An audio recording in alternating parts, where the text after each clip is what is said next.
Chase, Montez said he's getting double-digit sacks this year. How many are you getting? He said 12 to 15. Media, man. You got to watch it. Washington football. Woo!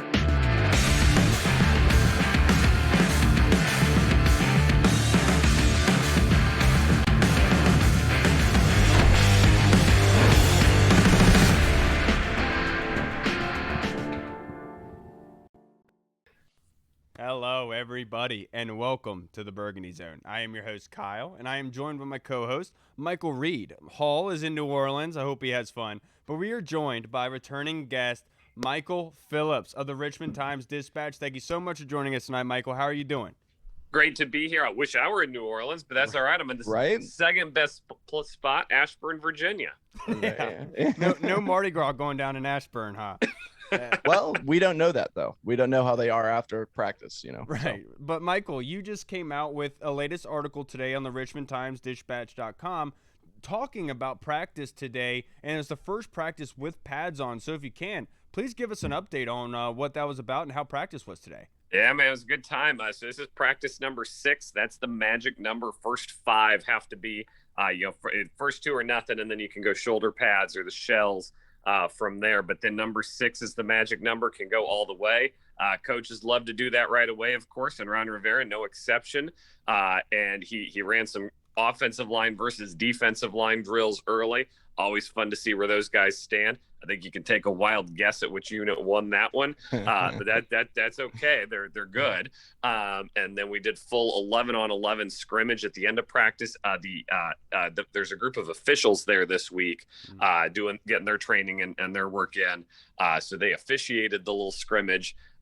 2 rounds of the first team. One of them ended with an interception. One of them ended with a touchdown. So everybody leaves happy. It was feisty. It was spirited. It was a good time. Yeah, well, that's got to be a big change from last year, being able to have the officials there and actually help out your team. I mean, last year they couldn't have anybody there. So you talked about the offensive line a little bit. One person that's been getting a lot of chatter lately, who, by the way, when we saw him at training camp, I didn't realize looked like the mountain from Game of Thrones, is Sam Cosmi. Sam Cosmi. It's either people have been dogging him or people have been hyping him up. I know that he had a very good day. What's your take on him? I mean, people got to remember he's going up against one of the best defensive lines in the NFL. He has truly ridden the roller coaster because he showed up at rookie camp and we had the same jaw drop that you had, like, whoa, like that dude's big. And then he starts running. You're like, whoa, big dude can move. And they're like, oh man, no wonder they drafted this dude. He's everything. Right. He is the total package. Then he spends his first week going up against Chase and Montez. And those guys seemed pretty intent on proving their point that he will need to earn his stripes in the National Football League, picking him up, throwing him around. Felt a little bad for him by the end of the week. Now we're back in. We're full pads today. I thought his technique was a lot better. I thought he's gotten a lot better. I mean, that's exactly what you want to see is that day-to-day, week-to-week improvement. I don't trust him to start right now, but I trust this staff and I trust their drafting for sure. And I think the long-term future here is very bright. Right. It was funny when he walked out at training camp early in the morning. He was one of the first players out there, and he came out with his shirt off, and we just saw this huge, just burly, hairy white guy, and we're just like, oh my God, is that Matt Ioannidis or is that Sam Cosmi? Who is it? He is a man, and I will say that.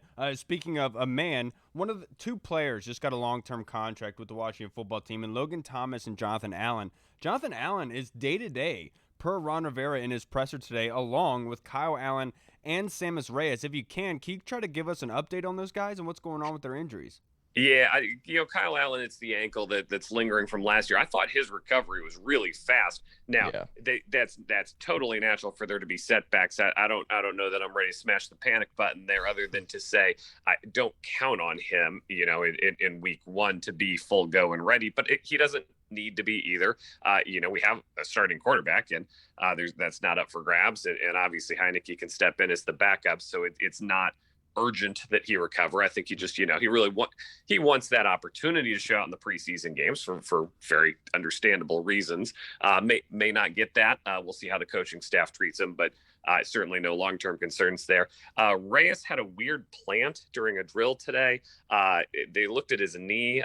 He was walking again. He was walking on the sidelines. They wouldn't let him back in. I'm sure they want to monitor that and make sure he doesn't go back in. Let's talk conspiracy theory, I guess. Not now, but it's not the worst thing in the world if he gets a little bit injured later, closer to cut day, because you remember you send a guy to IR, that can free up a roster spot on the 53. So that wouldn't be heartbreaking for a guy like him who's developmental anyway. Right. Not now though. He still needs the reps now. That is brilliant, Phillips. Yeah. We still need the reps now though. So got to get him back now for those preseason games, see what he can do. And then Jonathan Allen, man, hamstring, that's a word you don't want to hear. We're day to day, those are notoriously tough to figure out. He is not a guy who needs training camp or needs the preseason. He will be ready to go. But that's a bad word to hear anytime you hear it. Hopefully he can bounce back quickly. Right. Yeah. So speaking of injuries, let's talk about the good. Landon Collins is came back exceptionally fast from his torn Achilles. And I mean, he has been dominating. Landon Collins looks like Landon Collins that you expected when we signed him. The 2016 Landon Collins, the defensive player of the year could have been Landon Collins. What kind of role do you think he plays in this defense? Because I think everybody was kind of counting him out coming into camp. I was talking to Jimmy Moreland today. I said, just how cool is this? I mean, how incredible is this story? He comes back after 9 months after an Achilles, which is a fairly unprecedented timetable. He said, no. He was doing this stuff 2 months ago. He came back at 7 months, which is just unfathomable. Look, I mean, Landon is a guy I root for. Yeah. I think that if it doesn't work out here, he leaves with a giant pile of money. Many people have done that in the past. I don't think he would be happy though. His idolization of Sean Taylor is real. His understanding of the dynasty here is real. He really, really wants to be a legend here. That's why he came here. And certainly he understands. He said the other day, I asked him about the pressure. He said, look, I understand I'm making elite safety money and I need to be an elite safety to justify that money. So he understands what's at stake this year. Ron can cut him at the end of the year. There's really no financial penalty, but he can do it. We've seen him do it. He did it in New York. You absolutely mentioned he was one of the very, very best players in all of football. I would love for him to reclaim that for him. I think that would just be an incredible story this year. But within that is the truth of this.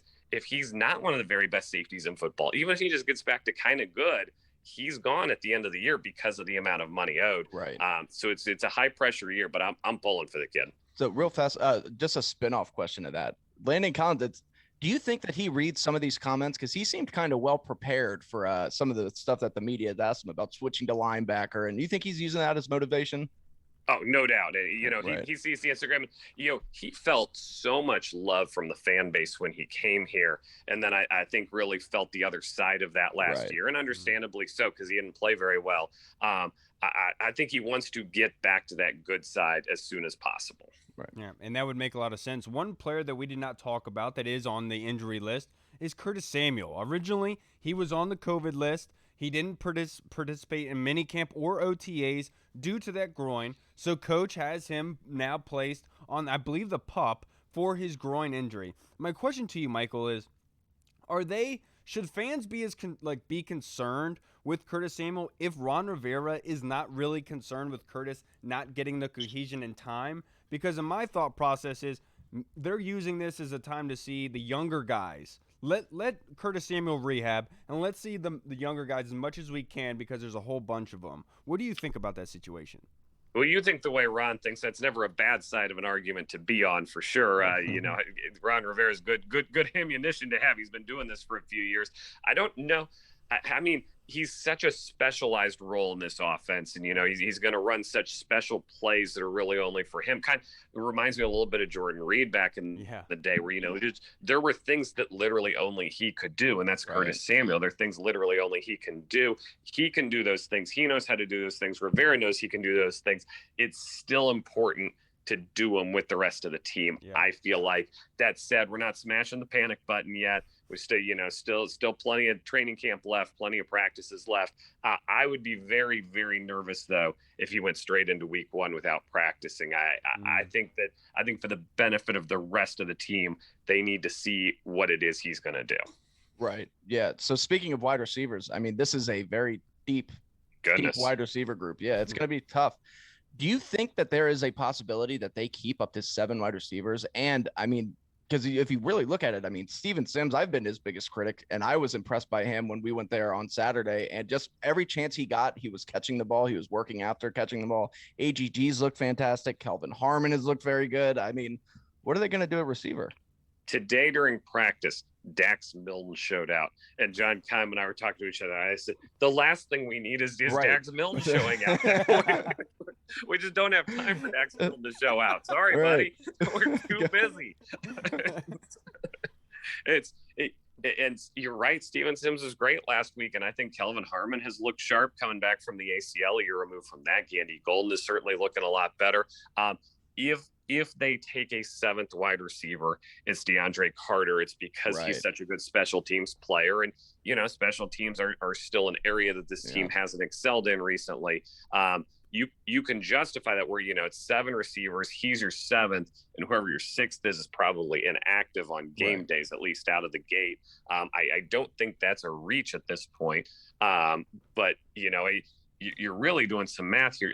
Dax Milne can go to the practice squad. I think Isaiah Wright can go to the practice squad with no issues. And then you're asking, you know, with Steven Sims, because he's been so good, do you want to try to get him to the practice squad? You know, do you want to, you know, make that effort, or do you have to cut the ties with him here? Because I don't see a math accounting here where Steven Sims has a roster spot. You know, but he's done so well. These are the tough calls Ron's going to have to make. It's wild. Now that we are basically 6 practices through, 6 days of training camp, only 1 padded. Obviously, this is the very beginning of the season in training camp. But I wanted to ask you, what is your biggest surprise of training camp, Michael, besides Landon? Well, you know, I'm a Taylor Heineke guy. He's really not done very well. And, you know, that caught me off guard. Just because of the talent level there and how well he's done. Now, he's done a lot of things. He's stretching himself into making a lot of throws he hasn't historically been able to make. He's struggling with those, but it's still interesting to see, you know, the gap there between him and Fitzpatrick right now. A lot of eggs in that Fitzpatrick basket for sure. You know, kind of need him to come through, need him to be good this year. I would say this as well. I'll give you a positive one too. Charles Leno at left tackle. He's going to be all right. You know, and I know you got a chance to watch him at training camp too. You know, he's not physically imposing the way some of the other guys are. But you watch him go to work. He's strong. He's fast. I think he'll be fine. Yeah.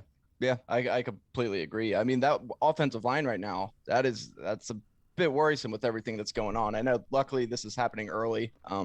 But it's tough to see. That brings me. Do you think that there could be any moves that are going to be made before the season? Do you think that that's a possibility? You're at certainly any always position. Yeah, you're always on the hunt there, and I would say we haven't seen a lot of John Bates yet, the tight end. He's got a lot of blocking power though. So certainly, you know, obviously you want Logan Thomas on the field because Logan's a pretty dynamic threat. But if you go two tight ends and bring Bates in, I think that might give you the help you need at right, you know, on that right side. Sam Cosmi is probably not going to start, is the good news, because we got Cornelius Lucas back in the lineup today. You know, I think that's your ideal situation. Lucas holds it down until Cosmi's ready. Hopefully Lucas can reclaim what he did last year, because you know, he was fine last year. Yeah, you know, fine's a pretty high compliment when you're going against these guys that they're going against every day. So, you know, you're hoping you catch that lightning in a bottle. No worries about Sheriff, of course. No worries about Rui, and I don't think any worries about Eric Flowers either.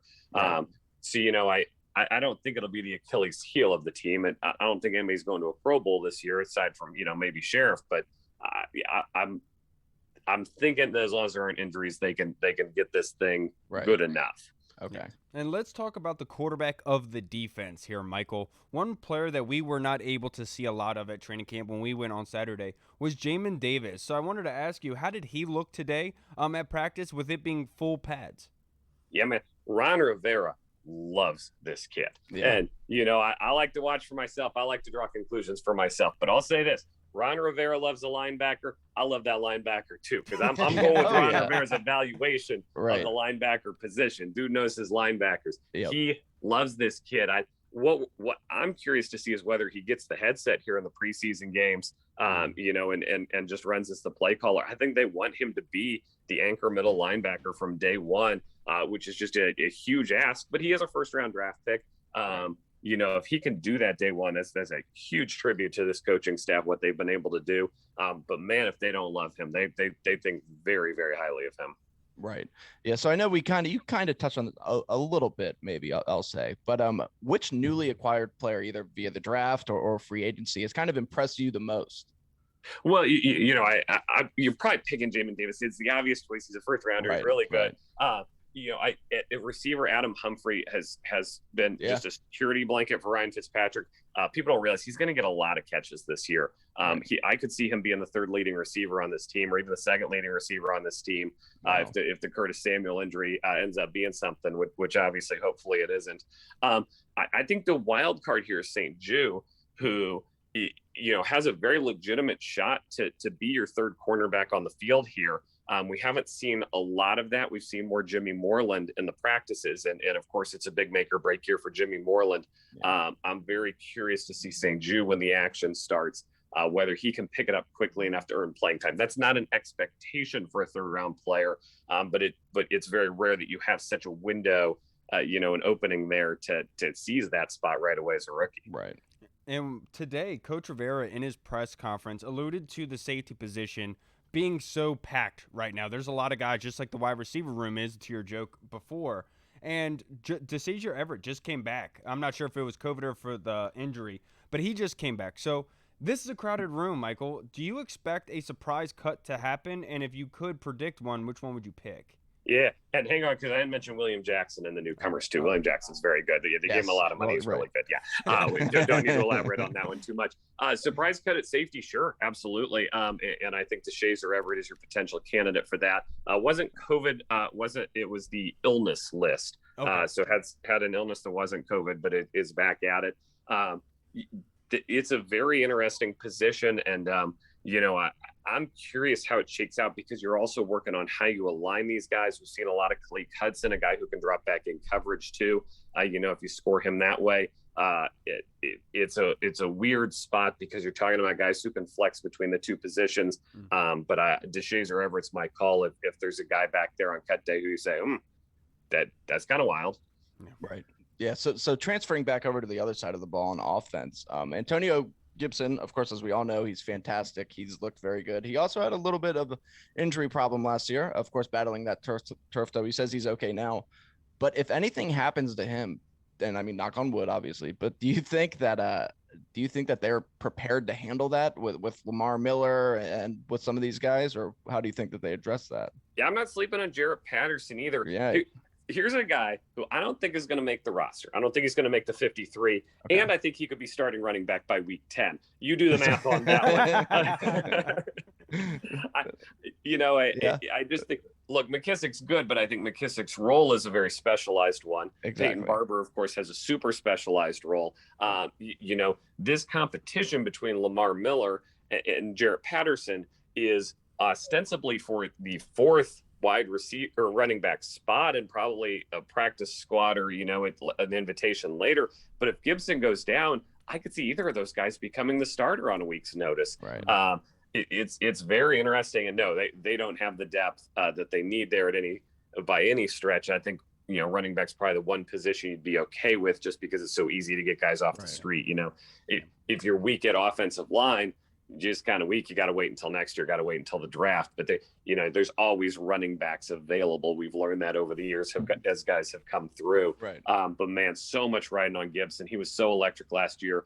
Really fits into that Scott Turner offense mold so well. Yeah, he really does. And now to finish this up, Michael, my last question for you. Cornelius Lucas obviously just got activated back, so he's going to be back at practice.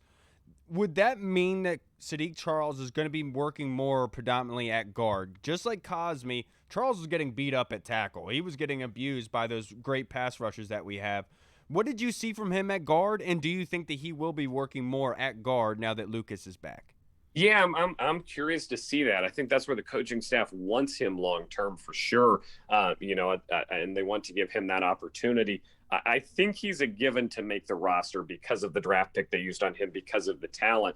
but he needs to show a little something. Like he needs to show not like he needs to be good enough to win a job, but he needs to show enough to get the coaching staff to stay with him. Because, you know, it's same as Antonio Gandy Golden here. Like, you know, those guys were only drafted a year ago, but in that time, there's been a lot of new faces. It's showtime for him. I think we need to see something from Sadiq Charles in the preseason. You know, I'm not going out on the he's going to be cut limb, but, you know, hard decisions are going to get made here. And he needs to give the coaching staff something to just say, this kid is trending the right direction. Let's stick with him for another year, because that's the decision they want to make anyway. Right. Yeah, make me want to do that, right? Michael, make me love you. Yeah, exactly. Michael, I can't thank you enough, sir. If you can, just update everyone, if they haven't already, where they can find you on Twitter for all your training camp updates and your news articles. Yeah, man, Michael PRTD on Twitter. Richmond.com is the website. I'll be up here for the next couple of weeks. I think it's going to be a fun year. This is about as excited as I've been coming into a year. I know you guys are excited too. Oh, yeah. It was good to have everybody in Richmond for camp. That was having the fans in the stands. That was just we missed that. That was some good juice there. So love coming on, and hopefully it's going to be a great season. Of course, and I apologize. We were there on Saturday, but I guess we missed you. We said hi to Sam Fortier and Zach Selby and everywhere. I guess we missed you. It's all good. I was busy running the town, you know. It's hard work. As the tourist guide, right? Michael, I can't thank you enough, sir. I hope you have a good night, brother. Take care, guys. Yeah, take it easy. All right, everybody. We just spoke with the man, Michael Phillips of the Richmond Times Dispatch. Great guy as always. So good. He has some of the best camp updates and articles on camp in the game. So if you guys haven't, make sure that you go check him out. Check out his Twitter. And we have a lot of stuff for you guys. And we're going to wrap up with training. We're going to talk about all of our fan questions, would you rathers that was implemented. We have a whole bunch for you that's going to cover a lot of the team, and I absolutely love it. But before we get into that, I kind of want to talk about our trip down to Richmond to training camp. I haven't been to training camp since, I would say, the late 2000s, probably around 2006, 2007 was the last time I went to training camp, and that was in Ashburn. Yeah. Never been to Richmond before. I'm not sure about you. When's the last time you were at a training camp? No, that was right around the same time. I remember being, I think I was in high school, so yeah, it was late 2000s. Yeah, I'm the exact same way. I've only been to Ashburn. I'd never been all the way up there to Richmond, but I had an awesome time. And for somebody this pale to be out in the sun that long and to actually have fun, that's saying something. Well, you got very lucky the sun was not out. I will say that. It was still out. I still got burned. You looked beat by the end of that day. When you were asking Julie for a picture, you looked just beat up, dude. You were struggling. Right? Yeah. I was at that point. I was. Absolutely. All right, but I wanted to say when we first got there, the whole day started out well because we rolled up. And I'm not going to tell the story. I don't want to get anybody in trouble, but there's a really funny story about the parking garage. But then we ended up going into camp, and Joey, as soon as we walk in, before we see anybody, Joey sees us. Colby Begovich, the lead guy for the fan experience for the Washington football team, saw us, and he hooked us up, got us right into camp, and it was awesome because we had 20 minutes to just walk around and look at things. Right. And I said this on Burrow's pod. It was when we got there, it was there was always something to do. The first thing we saw was a huge line of people to see Santana and Lorenzo Alexander. By the way, Lorenzo Alexander has lost so much weight since he's playing this. He looks really good. He does. I got to say hi to him. Was able to see Tim Hightower as well walking around. Yep. D'Angelo Hall was walking around. That was really cool. But basically, we were able to hang out in the VIP. We were able to get free drinks and everything like that. We hung out, had a great time. I was able to say hi to Chase Young's mom and dad, by the way. That was really cool. Yeah. And by the way, Chase Young looks like a perfect mixture of both of them. And they are both. I wanted to thank them so much for making Chase, because you can tell, by the way, too, that they're fantastic parents. They're sitting there cheering him on the entire training camp. They're just having fun. They're interactive with fans. They're very, very cool people. Yeah, and look, I'll tell you guys right now, this was a lot of fun. I've never had fun like this at a training camp before. Just seeing everybody like Jesse and Keith, Josh Taylor was there as well. The declassified guys were there. We got to see Bobby Hutton as well. And we just hung out. Colin Dunphy, our guy that writes for us at theburgundysone.com, we saw him as well. Yeah. It was just really cool to enjoy the day with people. Because generally, whenever you go to something like that, you don't really have people to enjoy it with. You're all fans, but you don't really know anybody. With that, it was just so cool. And I know that we were sized up and everything, but my best part about the day was just the fact that we had people to chill with and have a good time with really good people. That was a lot of fun. Oh yeah. Especially having two people there that kind of knew everything that was going on with Rio and Keith. I mean, they knew they'd been there for a while, so they knew what was going on. And they, I mean, they kind of led the way, and it was a lot of fun getting to know everybody, getting to meet everybody. I'm sure that there's people too that you said that you didn't mention that we had met down there, and it's just we're live and it slips our mind sometimes. Now we got to meet Tanya Snyder and Jason Wright. Yes, we got to we got to meet them, introduce ourselves. We got to have a discussion with them regarding the team name. So what happened was before like the 11-11s end, so we go back over to VIP, and that's when Reed and Hall, they get the videos of Chase Young and Montez Sweat, which was absolutely incredible. They were like 6 feet away from us, just shooting the crap. And they look like best friends, by the way. They do. Really, dude. Like legitimately do. They look like best friends. Like that meme that I made, the one when somebody says Chase Young and Montez Sweat aren't the best pass rushing duo in the NFL, and they're both standing there kind of looking like that's they're literally just doing that to fans who are talking to them. They're just sitting there. They're just standing there. They're joking around. They're laughing the whole time with each other. You can tell that they have inside jokes. So that's definitely got to help with chemistry, by the way. Yeah, and that was just an incredible experience, just to be able to be that close to Chase and say stuff to Chase. Like, he's sitting there answering everyone's questions, talking to his mom and dad, arguing about who's going to drive him home. And, that was hilarious. By the way, I will say it too. Before Montez Sweat went hard on me and called me a Fed, I did talk to him a little bit. He was super cool, and he answered my question. He was like, double digits for sure. And he was like, SWATs, however many God lets me get. But he was like, it's going to be a lot. And I was like, all right. Cool. Montez was awesome because he gave his jersey to a little girl, and she flipped out. Dude, I'm telling you, she was running up and down VIP. She was so excited. A lot of credit to Montez. So all of that ends, and like I don't know what happens, but like we all start migrating towards a concert, and the concert had like just started, and so it's me, you, Donnie, and Hall, and like we're like walking towards the middle of the field, and as we're walking towards the middle of the field, there is a section of the field that is barricaded off because that's where all the players go into. They don't want us peasants running back in there, right? So behind that barricade, I can see Jason Wright talking with a group of people. I don't know who. And I saw him, and I was like, and I had messaged him literally like 10 minutes before this. And I was like, hey, we didn't get to meet. All good. Hopefully one day we'll be able to, like, introduce ourselves. And he's like, oh, that sucks, whatever. Well, 5 minutes later, I see him. And so when I was walking across the field, I saw him about 30, 40 yards away. And I was like, I'm standing here. Yeah. I'm not going. I even looked at you guys. I was like, go.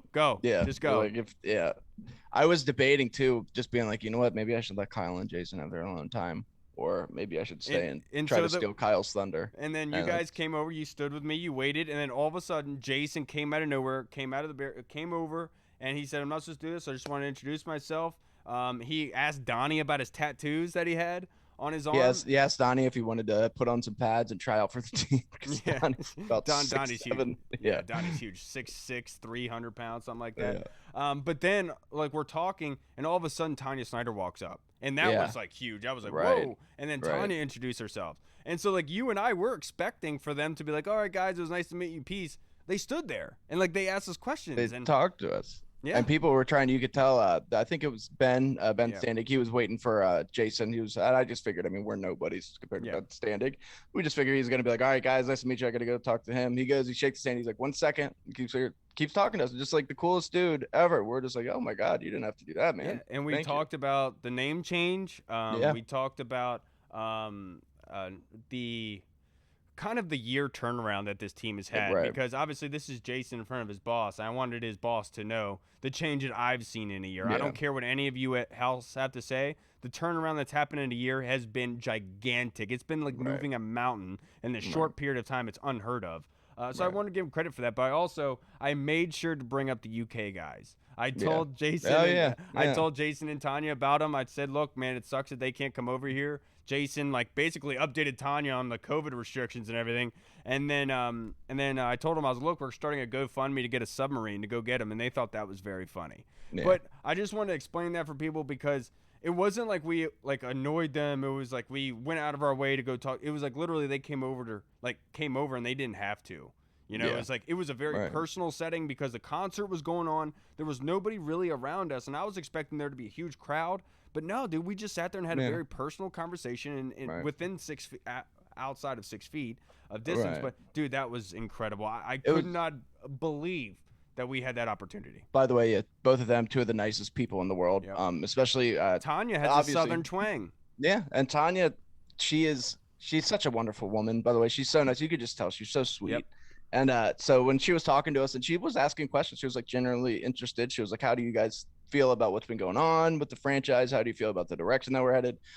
And I must say, just being somebody who talks about Washington for a living, I had to bite my tongue a couple times because as a typical commentator, I didn't want to say it's good that, Dan has released some of his power, and he's gotten some people that know football to do what they're doing.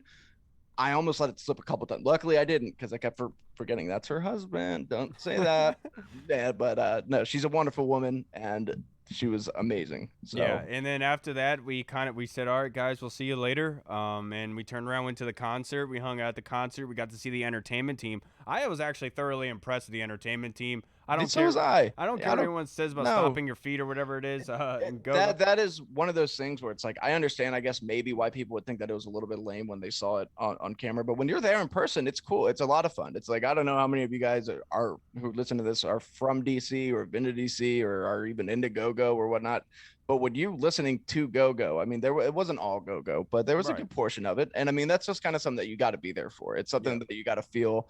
And I thought it was a lot of fun. There's a lot of people that were saying that the cheerleaders are, like we asked them for this and like some of them aren't getting paid now for this. First of all, the cheerleaders didn't get paid much anyway. Second of all, a lot of them are on the team. Yeah, there's cheerleaders that are on that dance team. So it wasn't like they completely fired him and said good luck to him. It was like, you guys can try out for the dance team. Yeah. It wasn't like they completely like, all right, I'm not going to get into that. But no, but yeah, it wasn't like they just cut ties with them and were like, bye, all right, we're cutting this out. You guys are done. But no, it was something I liked it a lot. Like I had a lot of fun. And then of course, Julie was super sweet. She was awesome. Everybody that we met was super nice. You could tell I felt so bad for Julie towards the end because you could tell she had just been working all day. She was like, I just want to go. Everyone keeps asking me I just want to leave, and everybody just kept coming up and asking. And then I did it, and I was like, I could just tell. I was like, she wants to. I know.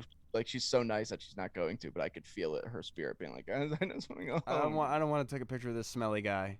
Yeah, I don't want to take a picture of this fat, pale guy. All right, now let's move on. But before we go on to the fan questions, just want to say, if you haven't been to training camp down in Richmond, for somebody that never makes a drive, that never does it, it was an awesome experience. It's something that you should enjoy. Right. And we just went down for the day trip. We didn't even stay overnight in the hotel and be able to hang out with the guys after practice like they were over the week. So if you can in the future, I would definitely do it. Go to Richmond, go to ASHBURN for training camp. It's so much fun. It really is. The team did a great job with it. They really did. Now, our first question is for our big fan and our constant fan here, Tony Shivers. He wants to know. The man. Landon Collins, Cameron Curl, Jeremy Reeves, DeShazier Everett, Bobby McCain, and Derek Forrest. The safety position seems deep. What are your final roster projections? See, this is where it gets so tough. Yes, it does, dude. Like, there's going to be some surprise cuts. So, obviously, Landon, I think he's just, aside from the contract, Landon has been balling out. Landon has been playing. He's been the star of of training camp so far, like on both sides of the ball. So, Landon, obviously, Cam Curl for sure. Bobby McCain, I think, offers that flexibility. Jeremy Reeves as well. And then I guess I'm also going to go with Forrest. Unfortunately, I think DeShazier Everett may end up being the cut. And McCain, I believe, is going to play a position hybrid kind of that cornerback safety role. Yeah. So that's why you could afford to keep 5 because you could have somebody out there doing different things. But man, that's tough. I don't know. It's a hard projection because it's a stacked room. And looking at it, because I'm a Reeves guy. That kind of person that is a hard worker, that's not one that you would look at and say that everyone like looks at that guy as a baller. Got to prove himself, and he has up to this point. Jeremy Reeves, he's done a very good job, but I would think that he's going to be off this list, and that's unfortunate. Him and Bobby McCain, and the reason why is because DeShazier Everett is the special teams captain, and that's what he's very good at. Ron Rivera in his presser today talked about how much the energy that he brings on the football field when he's on the field. That's huge for coaches. You're talking about inflicting your will upon somebody. DeShazier Everett is the type of person that can do that. So I do feel like the position versatility and the special teams is what's going to give him the leg up over Jeremy Reeves, Bobby McCain. Plus, with Jeremy Reeves, you're probably going to have the ability to stash him on the practice squad. I love Jeremy. I just don't think another team would swipe him. I don't think that concern is there. Right. Personally. Yeah, I mean, I could totally. You're 100% right, especially about DeShazier. I mean, just what he brings to special teams is so you can't really replace that. I mean, he's a captain of special teams for a reason. So, I mean, yeah, I could see that too. Absolutely. Now our next question is from our guy Brandon Reinbold, Meast 21, our guy, the man. He wants to know: is right tackle Sam Cosmi's job to lose? Is the right tackle battle all but over, Reed? I don't think that it's over. I think that look, Sam Cosmi, he struggled, and then he also we heard it today, he's had a very good day. I think, kind of like we heard earlier, I don't necessarily think that he starts, especially not right away. I think that when you have somebody like Cornelius Lucas, has experience playing both left and right tackle, and he played very well last year, and you can kind of sit and let Cosmi develop a little bit more. I think that that's the direction that they're going to go. At least early on, but then who knows, man? Maybe Cosmi all of a sudden breaks it. Something just clicks and he can go get out there and start. But I think that Cornelius Lucas is going to start the season at right tackle. I do think like the position battle, basically saying who's going to be playing right tackle, I think that battle is done. Basically saying that Sadiq Charles isn't going to be playing at right tackle anymore. Right. The right tackles are Cornelius Lucas and Sam Cosmi. And I do believe that, but I don't think that it's Cosmi's job to lose. I think that he does have the ability to earn it for week 1, but I do think that Lucas is getting the nod right now, just based on how he played last season, the familiarity, knowing the offensive line, being able to plug right in. He has that confidence with the coaching staff. Now, Cosmi can build on that. He had a great day today. Obviously, we heard about that in the one-on-one matchup versus Chase Young, but I feel like that's a hard road to go down, because if Cosmi was struggling against Chase Young and Montez Sweat, look, we can all agree that they are probably one of the best pass rushing duo in the NFL. And people are going to say, well, yes, they're the best. Obviously, he's going to struggle. But you have to imagine, yes, that's great, but you're going to be going against really good pass rushers like Joey Bosa, who could put up there like Chase Young and Montez Sweat with their pass rushing ability. So you better be good enough to start, because he's coming week 1. He's right now, as a finished product, he's arguably better. I mean, he's more established at the moment than either of them. More established is probably the better way to say it. Right. Yeah, that's how I would say it. But I don't know, man. That it's very tough. But like we've heard, Samuel Cosmi, so when he was coming out, he was somebody that you knew had all the tools in the world. The guy could be whatever he wants. He just needs a little bit of polish. Right. His footwork was bad. His pass sets. He was going to take some time. So if he doesn't start right away, it's okay. It's not the end of the world. This is kind of expected with him. But if he does, I mean, hey, he could be turning it around already. I mean, we've heard about how hard he works. Who was it? Fortier, who wrote the article about him, how hard that he works, Sam Fortier? Yep. Yeah, about how he's a technician. He's just somebody who, once he gets going, he has to hammer it home. And that, I mean, you could be seeing that now. Maybe that's why he had such a good day today. But guys, keep him. He's going up against Montez Sweat. Yep. And Chase Young. Those are two athletic freaks as well. He can't get by with just his athleticism. Yeah, make no mistake. There's a reason why he did better today, and pads do help a lot with that. Yes, absolutely. Right. But we all have to remember, everybody, stop going at each other's throats for reacting to things. This is what we do as fans. We react on a daily basis. We have knee-jerk reactions. This is what we do because it makes it fun. That's the whole point of all of this. We're not like, if we were all boring and didn't say anything at all, this wouldn't be fun. You know what I mean? Right. So look, people are going to go crazy. People are going to have knee-jerk reactions to Cosmi getting beat by Chase Young and Montez Sweat. It's going to happen. Let's just ignore it, okay? Yeah. That's all I ask. Yeah. Now, before we get into this next question, because it does have to deal with the tackle, look, I talked about on Twitter about my Morgan Moses theory. And look, it's a far-fetched one. It's a wacky one. It's a very far-fetched one. It's very – look, and I will always admit – they are. Generally, my theories are. They generally are. And I'm not going to.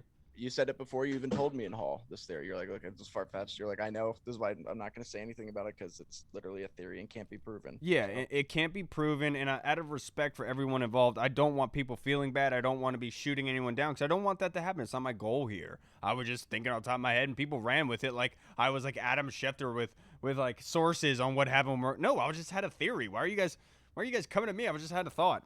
But basically, my theory is that they had another player in mind in that second round when Sam Cosmi came up. There were a bunch of tackles drafted in that second round right before their pick came, and once that happened, they had to adjust post-draft, and that kind of explains why Morgan Moses was let go when he was, why Leno was brought in when he was, because they had to adjust their scheme post-draft. Because Cosmi is predominantly a right tackle, they were looking more for a left tackle. Well, so because they had to adjust, they had to go sign Leno to play left tackle. Now they have an extra right tackle with Cosmi, knowing Lucas is still there. So then they have to make the move of saving $6 million with Morgan Moses by saying we're trying to get ahead of the because Ron Rivera talks about Carolina that he didn't cut guys before the limit hit. You know what I mean? When their juices got sour, he would always keep them on, and that was something he did. So that was why he let go of Moses, and I definitely agree with that. But that's why I think that because of Cosmi, they had to adjust, and maybe that's why Moses has gone. Right. Yeah, no, I could see that. The only thing with that is I would say Sam Cosmi, when he was coming out, I mean, he had played left tackle a majority of his college career, and he has the athleticism. So I think most people kind of had him penciled in as a left tackle. And then it was kind of news to us when they said, we're going to put Cosmi over at right tackle. And we were kind of all like, oh, it's weird considering we have a kind of a hole at left tackle at the moment. I mean, you would think. And then Moses getting released and everything. I mean, I could definitely see that being true. The only thing is I do know that they did meet with Sam Cosmi a bunch before the draft. Like they were specifically keying in on him. So I don't know if they did that with anybody else too, that maybe was already drafted. Like you said, I mean, I know Carmen was taken right before him. And then right before him, Walker Little was taken. Before that, there was Liam Eichenberg. So there could be, I mean, hey, there could be some smoke behind that fire. Because some fire behind that smoke. One thing what a team could do is a team could be publicly meeting with the player in order for them to be hiding who they're truly targeting at a certain spot so teams don't jump them. But to your point, most likely, my conspiracy theory mind is incorrect in that statement. They just want to know what their draft pick that they like the most, to your point. Also, yeah, we didn't know that they met with Sam Cosmi a bunch until after the draft. Because remember, Rivera had said that he keyed in on his guys at the draft. I was just trying to make sense of the timing of Leno, the timing of Moses. It was just very weird. It did seem like they had to adjust. And it wasn't their normal game. It wasn't their plan A, if that makes sense. Right, yeah. It's definitely yeah, I mean, it would make some sense because you're right. It was kind of weird that they waited until after the draft. I guess they kind of just wanted to see what happened. Yeah, which is a logical take and educated way to go about yeah, things. It makes sense. Yeah, I mean, who knows? For all they know, maybe Sewell or something could have fallen to them at pick number 19, and they're like, all right, that right there. So you never know. All right, so now let's move on to our next question from Orange Crush 92. Good to hear from you, brother. Glad to hear back. He wants to know what's up with Charles Leno Jr. He says, I know he was on leave, but how's he doing at practice, and how will he measure up to the likes of Trent Williams? Okay, well, so Leno, when he's played, Leno's looked pretty good. I mean, you got to remember. You heard it from Mike. He said he's done solid. He's done very well. He's going to be fine. He's a veteran. He's a former Pro Bowler. He's still kind of in the prime. Like it's not like he's an old guy. Yeah. But you do got to remember, Charles Leno's 6'3". I mean, he's a bit shorter for an offensive tackle. In a way, that can help because he can get low. He's very athletic, but is he Trent Williams? No, he's no Trent Williams. I don't think many people are Trent Williams. But I mean, I think he's a rare breed, dude. Yeah, you can. He's not the Pro Bowler that he was with the Bears a few years ago, but he's still a solid, very solid veteran offensive left tackle that you feel comfortable with protecting the blind side. Right, exactly, and that's how I view it. He's very solid. He's not somebody that's going to be commanding top dollar, but he's also not somebody that's going to be detrimental to your team and on a play-by-play basis. He's solid. He could step in and do well for you against solidified pros like Chase Young and Montez Sweat, like we've seen. There's a reason why you haven't seen Leno's name a bunch in these 101s and stuff, because he's probably doing pretty well, and he's not getting beaten like a rag doll like everyone else. But I think he's doing great. Living up to the likes of Trent Williams, that's impossible. Trent Williams, like the Aaron Donald, the offensive lineman. I don't care what anyone says. That dude is a freak of nature. But I think that's unfair to Leno. Just look at Leno as somebody who can come in, be solid, and do well for this team, but also run the ball well. I think Cornelius Lucas was good in pass protection, but he struggled in run blocking. So I think the biggest thing with Leno is making sure that he's run blocking well, because if that left side, I've said it about Sadiq Charles, if he can come in and be a superstar there at left guard, they can run the ball efficiently on that left side. This offense is going to be very, very hard to stop. Yeah, you're 100% right. And I think Leno really only improves this offense, and I'm excited for him. I think it was a very smart signing. It was. Now our next question is from Michael Haas. He wants to know, would you rather keep a 10th offensive lineman or an extra weapon, running back / wide receiver on the 53? Ooh, see, now this is tough because historically our offensive line usually has injury has injury problems. But this one, I mean, the one that we have, aside from Sheriff, who's missed time every season, doesn't. Like, we don't know anything about this offensive line yet. I think they should be fine. And you kind of do maybe need you may need to keep 7 receivers like we talked about and designate one of them as a return man. So I don't know. Personally, I'm somebody who I think that you need to fill up with offensive linemen because you never know what's going to happen. That's why. But we have a bunch of these versatile guys that can play guard and tackle and center. So I feel a little bit more comfortable with the offensive line now. I would probably say keep another skill position guy with this team, where usually I would say I would keep the extra offensive lineman, but not with this team. With this team, I'm going skill position. Yeah, I agree with you. And usually I would go with the 10th offensive lineman, but this is where the position flexibility and versatility really pays dividends for coaches, because this, like I said it a bunch of times, but I feel like they love Cornelius Lucas as a backup swing tackle for this reason, because you can keep 9 and he can play both spots in case of emergency. And that's why letting go of Moses was questionable, in my opinion, because now that kind of weapon is gone and you're now banking on Cosmi being the backup swing tackle. I know they still have David Sharp, but that is not really somebody that instills confidence in me. But for me, I'd go with the extra running back / wide receiver weapon, like Jarrett Patterson, for instance, because you don't know what's going on with Antonio Gibson, that turf toe, because that turf toe is pain tolerant, all based on how much pain Antonio Gibson's feeling. Yes, the turf toe might still be there, but if he's not feeling any pain from it, he's going to be fine. He's going to be himself. Yeah. But he says he feels okay. If it comes up and he starts feeling more and more pain, that the panic meter is going to start being pressed, and they might need to keep Jarrett Patterson as a possible first down back. So that for me, definitely keep the extra weapon. Yeah, no, I completely agree with you. Now, Michael's next question for us is: will Derek Forrest, the rookie safety, will he make the roster? See, I don't know. I had said it earlier that I think he could, just because he was a draft pick, mid-round pick, but I'm not sure. I mean, you heard so much about him in minicamp about how, but you haven't heard as much about him so far in training camp. And I think you're right. When we're getting somebody like the Shazer Everett back, who could go back there and contribute on special teams. I know he's not nearly as fast as Derek Forrest, and this defense wants to get younger and faster, but Everett offers some things that maybe he can't. But I do think that this coaching staff also took him that high for a reason. So I don't know. I think I'm going to go with yes. I do think he makes the team. Just because I really think that they're stuck with the yes, we want to get younger, more athletic. So yes, I'll say that, yeah, he'll make the team. Yeah, I do think he'll make the team. And the reason being is that if they do cut, I don't think that he's going to be making the waiver wire process. I think somebody's going to be scooping him up. And with Derek, when I watched his film in college, I think that he right now is the best roaming free backup safety that they have. That is what he does well. It's coming up to line of scrimmage. It's making tackles. Open field tackles is where he struggles at. So for that reason, I think Derek Forrest will be the backup, but they're going to keep 4 safeties. Like I said before, I think Bobby McCain and Reeves might be out. Even though I'm a huge Reeves fan, I really am rooting for him. It's going to suck to see him go. Now, the next question from Michael Haas. These are great. He wants to scope the competition, looking inside the NFC East at the New York Giants. Will Kenny Golladay miss Matthew Stafford? Oh, yes, for sure. I mean, you're going from Matthew Stafford to Daniel Jones. Yeah, you're going to miss him. Who, by the way, Daniel Jones was at the bottom of a big old scrum today, a big old fight.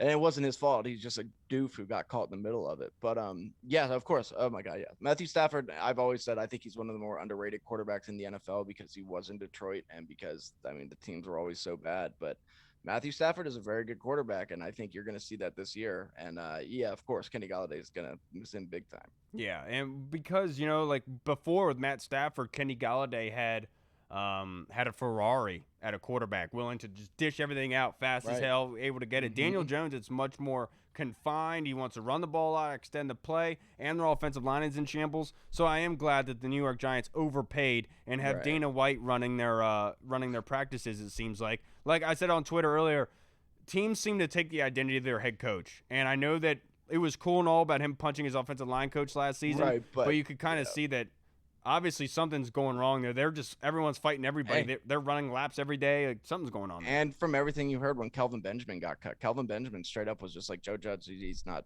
players don't respect him. He was like, he's not. I knew it. This isn't, and you're right. Like, yeah, the only reason I've always said that I liked Joe Judge is because I thought that story last year about him busting this offensive lineman his offensive line coach was funny. It is funny. I mean, that takes a lot of balls. It does. But I mean, yeah, I mean, clearly this isn't too good what's going on over there. That wouldn't happen here. You see this stuff get broken up real fast. You saw it with Demerick Hemingway when he was getting in with Montez Sweat. Then Chase Young got into it with him. Ron Rivera came up in between them. He was like, no, guys, sorry. Nope. Yep, exactly. No. Exactly. But, Joe Judge is probably in there throwing punches at Daniel Jones. Right. But yes, and I will say this also, you know that Matthew Stafford, he's a gunslinger. He's got a heavy arm. He loves to throw it downfield, strong arm. Daniel Jones doesn't have the strongest arm in the world. Daniel Jones is not somebody who's slinging it down the field as often as he can. So remember, when coming out, it wasn't his arm strength that was a plus. It was his accuracy was the thing. And his mobility, right. Yeah. And so, yeah.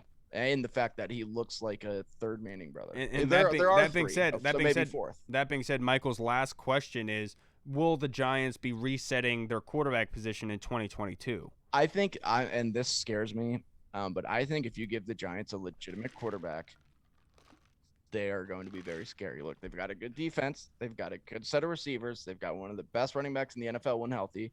Yes, their offensive line is a little shaky, but it's still young. They have the chance to get better. I liked Joe Judge, like I had said, but I mean, I don't know. But yeah, I do think that if Daniel Jones does not succeed this year, yes, they have to hit the reset button on the quarterback position, but they're only a quarterback away from being a pretty scary team, in my opinion. So. Yeah, they are. That's a solid point by you. Yes, I do think that they are going to reset in 2022. It just all depends. It strongly depends on them having a terrible season, the wheels falling off, Joe Judge getting fired, new regime comes in. They said, we want to get rid of this guy. We want to start over fresh. Can't go with them. But, they have that fifth-year option with them that they have. But, look, will they reset in 2022? No, but I do think it'll start in 2022. Right, we could kind of see what happened last year with Dwayne Haskins with Ron Rivera. It's like kind of that trial run. Let's see how you start out, and then I could see the change happening. Unless Daniel Jones completely shits the bed this year in year 3, then and they end up with a high pick and like a Ryan Tannehill type of situation. Right. Yeah. Now our next question is from the HTWR podcast with Freddie Ham and Maddie Jane. Thank you so much. I haven't heard from you guys in a long time. Yeah, they've been busy. They've been on vacation. I know, and they've been killing it. They kill it. They want to know, how do y'all think Friday night is going to be set up? What they mean by Friday night is Friday night football. Washington football team is hosting a practice at FedEx Field open to the fans. He wants to know, how is it going to be set up? Do you think it's going to be a regular practice, or do you think they'll scrimmage and keep score to entertain the fans? Oh, that's a tough one. I have no idea what they're thinking, but I do know that the new crew, everybody in there is all about entertaining the fans and keeping the fans involved. So I'm sure that they're going to want to do whatever they possibly can to keep the fans, entertained and to get on their good side. So maybe they will keep score of it. Maybe it'll kind of be like a college spring game or something. That's exactly what's going to happen, Freddie. You're 100% right. That's what's going to be happening, because you cannot have position battles. You cannot have position drills and all this other stuff, because generally when you have those, you have 3 fields to deal with spacing. Exactly. You can't do that on one field. It's very, very hard. So what we should be expecting is exactly what you just said, a spring game where offense versus defense, keeping score, like Burgundies versus Burgundies versus Whites or whatever they're going to have. So, yes, that's what I would be expecting. Yeah. Now, I completely agree. Let's move on to Scott Hartley. In the UK. He said, who is the player you dislike on another team, NFL-wide, that you secretly admire and would love to see in the Burgundy and Gold? Okay, see, and I'm going to get probably killed for this one, but look, he's not my favorite quarterback, okay? I will say this. But he's somebody who, like, when you really look at him, like, I try to because of who he plays for, but I can't hate him. I can't hate Dak Prescott. Like, I think I do when he's on the field. Yes, I hate him because he's a Cowboys quarterback. But as a person, like, Dak does so much good for his community. I mean, Dak, he's been a good person. He helps out a lot. He loves his mother. It's, like, so cute, like, how he is with his family. He's resilient. He's good. I mean, is he a little bit overrated? Probably. But I think if we had Dak on this offense, this team would be winning a Super Bowl. And that pains me to say because, again, I don't like Dak, but I can't. I really can't hate him as much as I want to, if you know what I mean. Yeah, I mean, I don't really dislike any players really. I've come over on Dak a little bit, but I'll probably say Jalen Ramsey. Obviously, just because some of his quarterback takes have been really just tasteless. I don't get what he's trying to do with all that. Just trying to crap on everybody and rile everyone up. But look, I would love him in the Burgundy and Gold. obviously. It's just he's a baller, dude. He's a baller straight up. Especially like you can't hate somebody like Aaron Donald. And to be honest, I was going to say Dak, but you're right. Were you? Okay, yeah. I mean, there's a few guys like that too in the NFC East. Really, I mean, like even like there's a reason to hate Dez. I feel like Dez was kind of a douchebag off the field, but like CeeDee Lamb is somebody too that like you can't really hate him. I mean, Zeke is a tool. You can't like him, but I mean, notice I didn't say Darius Slay.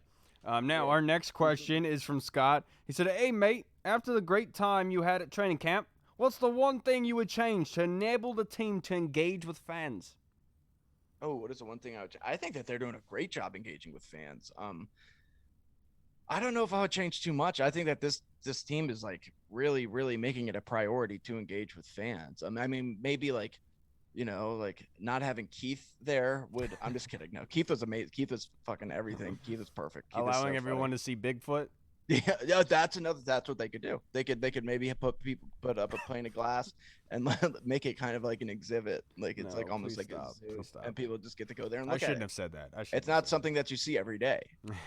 Except for Jesse and his nightmares or dreams. I do have a really good idea, Scott. And what I was thinking of is you would have select fans, maybe VIP, not every VIP, but it has to be a process leading up to training camp for the 11-on-11 process for fans to be in an area where they can hear the play call, where they can hear the checks at the line of scrimmage. Like you're inside the huddle, you're hearing the play call, you hear what he says, hey, make sure you look out for this. I feel like that is a really cool way for fans to kind of really embrace the game of football and to understand what's happening, because you're putting them in the huddle, and that's almost like that's something that you take with you. It's very personal for you. I feel like that's something that'd be cool. That would be very cool. That would be very cool. The only thing is then you're going to have these deep-seated rival coaches that are that's what I mean is by like the selection process, making sure that it's legit fans you bring in that can't record anything, they can't communicate anything, and like you have somebody in there, like you could have like a small tent and you can literally have a screen in there and you're in there listening to the play call and everything. I think that'd be a cool thing. I would have personal tours around the facility led by Keith and Rio. I think that would be a fun duo to listen to, just going around showing everybody and talking to everybody. That would be fun. And I will say maybe like a flag football game as well, with fans, just fans though, that fans can watch. I feel like that'd be cool. But no. We put together a group of fans and they faced Washington with pads. That'd be hilarious. See people just get trucked by Chase Young. Yeah, who the hell wants to play tackle? Get thrown 10 yards with one hand. Yeah. Now our next question is from John Wood, who we got to meet at training camp on Saturday. It was a pleasure, John. Nice meeting you. He wants to know. Let's do rapid fire. Who starts at week 1? Free safety and strong safety. Reeves, Collins, Curl, and Everett are your choices. Oh, see, that's going to be tough because I don't think it's. So I'll say that we're going to have somebody starting at the Buffalo, which will make it a little bit different. And I think that we're going to have Collins and McCain, I think, will technically be the starters at safety, but Cam Curl's going to be right up there on the line. He's going to be roaming around kind of playing that Buffalo position like last year. So he's going to start. But I think it's Collins and Curl. I know that we've talked about ad nauseum. We think the defense's base this year is a 4-2-5 with 3 DBs, and that third DB is going to be that Landon Collins, Cam Curl, Buffalo nickel kind of hybrid. What Landon Collins is going to be more towards line of scrimmage and blitzing, more so Cam Curl's run support. Very, very different. But yes, I definitely do see that happening. Thank you, John. You're the best. Our next question, Andy Burrows from the UK. Oi! DC Tweet Team Podcast. He wants to know, Reed, who's going to be the unsung hero moving forward for the Washington football team? Oh, that is a very good question. Shoot, that's tough to say, but I am going to go with William Jackson III. Okay, look, I know how can he be an unsung hero when he just signed a huge contract? The way he can be an unsung hero is not getting targeted a lot. When you're not hearing a cornerback's name called all the time, usually means that they're doing pretty good. And I think William Jackson III getting to go up against Terry McLaurin every day, I think that's really only going to help him. And I think he will be one of the better corners in the NFL. And you're not going to hear his name called that much, so people will kind of forget about him. The unsung hero. I definitely think it could be Jarrett Patterson. Based on how the season could be go. 17 games can be a very long season. Guys can get banged up at running back, and maybe Jarrett comes in and explodes and does really well and ends up carrying the load for a little while in the meantime until whatever happens and guys need to get healthy. So I definitely think Jarrett Patterson could be the unsung hero for Washington, no doubt. But the dark horse for that also as well, I will say Tamarick Hemingway. Him and Fitzpatrick do have a very good relationship right now. We don't know what's going to happen with that number 2 tight end spot. Maybe he takes it away from Ricky Seals-Jones and John Bates, but that's also somebody else. Hemingway and Cam Sims, man. From what I've heard from Jesse, that's one of those two. Saw Bigfoot. Last but not least, the Colonel. Good for them. The Colonel has a question for us. He said, my concerns are depth at running back and linebacker. If we lose any of them, we become one-dimensional again. Antonio Gibson provided us with great versatility. Supposedly, Jamin Davis will do the same on defense. Therefore, what happens if we lose that versatility at running back and linebacker, Reed? I don't know. It's going to be very hard to overcome. So on defense, I think it may be a little bit easier to overcome because you do have some of these safeties that can first of all, you have a fantastic defensive line and good corners, and you have some of these safeties that can come up and get physical. But that's still tough. I mean, there's a reason that they drafted somebody like Jamin Davis. Offense now, that's also going to be tough. I mean, Antonio Gibson is such a rare running back who just has such a unique skill set that you're kind of going to have to combine some guys. I mean, obviously you have McKissick in his specialized role, but I mean, then, and like we talked about, then you also have Peyton Barber in his specialized role. But then, I mean, can Lamar Miller or Jared Patterson kind of handle that role, or is it going to be a mixture of McKissick and Barber? What, I don't know. I mean, that's exactly where this is going. So basically, what you have, like, you know how, like, it's terrible. You know, with Pokemon cards, right? Like, the Pokemon cards, like, each Pokemon. I had friends growing up. Each Pokemon had things that they did, right? They all have their specialties, for instance, right? If you were to lose Antonio Gibson, who has all the specialties that everyone has, you then would have to adjust, basically saying that J.D. McKissick would act as the pass catching that Antonio Gibson would bring. Then Peyton Barber would bring the short yardage ability of Antonio Gibson. So what you'd have to do is you'd have to replicate what Antonio Gibson has by having situational guys in positions when that time comes. And that tips off the defense so they know what's coming. And that's why having versatility with Antonio Gibson and Jamin Davis is huge, because they don't know what to do because these guys can do so much. And just like with Antonio Gibson, if they were to lose Jamin Davis, I think Khaleke Hudson could come in as that kind of fast linebacker in pass downs that they could have, but they could have John Bostic come in the early downs for the run heavy to take over that. And that's why Jamin Davis is so valuable, because he's very fast sideline to sideline, but he can also clog holes. And that's another thing that I've been reading about how they could have Khaleke Hudson playing a very similar role to what Shaq Thompson played in Carolina, which is that Buffalo, that hybrid linebacker / safety type role, and he's perfect for it, man. I think that Khaleke Hudson's very underrated. Yes, he is. All right, everyone. Thank you so much for tuning into this episode. We'll be back on Thursday. I'm not sure if Hall will be here. Probably not. I don't think so. Thank you very much to Michael Phillips for stopping by the Richmond Times Dispatch. If you guys haven't already, make sure you go check out the BurgundyZone.com. Part 4 is coming out very, very soon, either tonight or tomorrow. It'll be out tonight. So make sure you guys check that out. Reed's latest on the BurgundyZone.com. And also, join the Discord chat server. Come chat it up with the guys. Our fantasy football league is now full up. So thank you to everyone who's joined up there. Did I even sign up for it? I don't remember. Yeah, we did from last year. So you don't need to sign up for anything. Okay, good. All right, everyone. Thank you so much for tuning into this episode. We'll see you guys on Thursday, all right? Washington football. Hey! Hey, what's up, everybody? It's Kyle. I just wanted to say thank you so much for watching. And if you liked what you saw, make sure you hit the subscribe button and the notification bell. That way you get notified when anything new is uploaded to the channel. Also, we just launched the BurgundyZone.com. You can go there and find all of our latest news, articles, and the latest episodes that are uploaded. Again, we also have the Discord chat server, where all of our VIP folks are in, like Andy Burrows, Scott Hartley, Sergio Martin is in there as well. Don't miss out on the Discord chat server.